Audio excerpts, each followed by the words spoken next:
First up, let's get you this quick breaking update. Remember, coming in a statement on oath that has come into the United States House Armed Services Committee, General Michelle Kurilla, who commands the U.S. CENTCOM, has strongly endorsed America's relationship with Pakistan.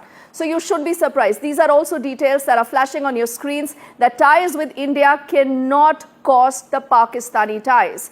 And clearly, if you've been wondering that when it comes to terror, why is it that India is fighting this lonely fight, I think another more example of the hypocrisy of the West, the hypocrisy of the US in particular, who continue to see merit in having that relationship with Pakistan.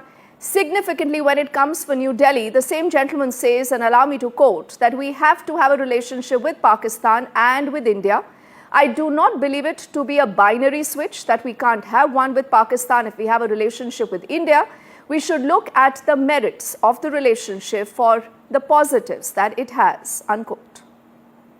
We have to have a relationship with Pakistan and with India. I do not believe it is a binary switch, that we can't have one with Pakistan if we have a relationship with India. We should look at the merits of the relationship for the positives that it has.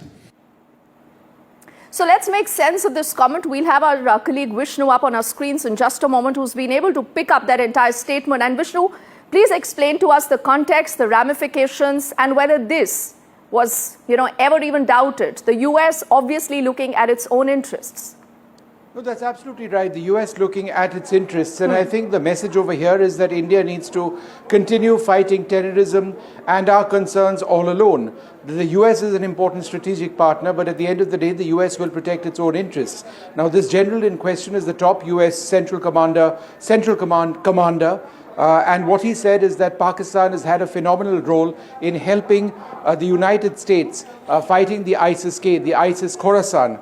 And he says that there have been several people from which the Pakistani armed forces have fought against, and they've successfully deported them to the United States. He did add that General Asim Munir, the Pakistani Chief of Army Staff, in fact called up this general who's actually said that and said that, look, we've got this top person. So he says that as far as the support that Pakistan gives America in the fight against terrorism, against America's enemy, namely the ISIS-K, that help has been phenomenal, which is why the general says, and I quote, "We have to have a relationship with Pakistan and with India. I do not believe it to be a binary switch, that we can't have one with Pakistan if we have a relationship with India.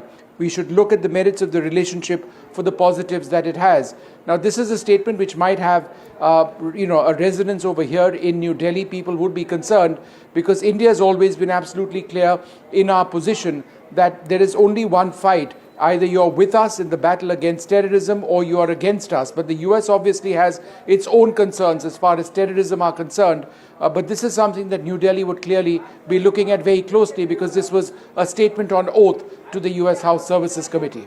Absolutely. Vishnu, for the moment, thank you for decoding that big statement. And we must tell our viewers that the External Affairs Minister, Dr. S. Jaishankar, in the last few hours, again, has a very terse response when it comes to Pakistan, and New Delhi clearly has its own interest and its own policy in mind.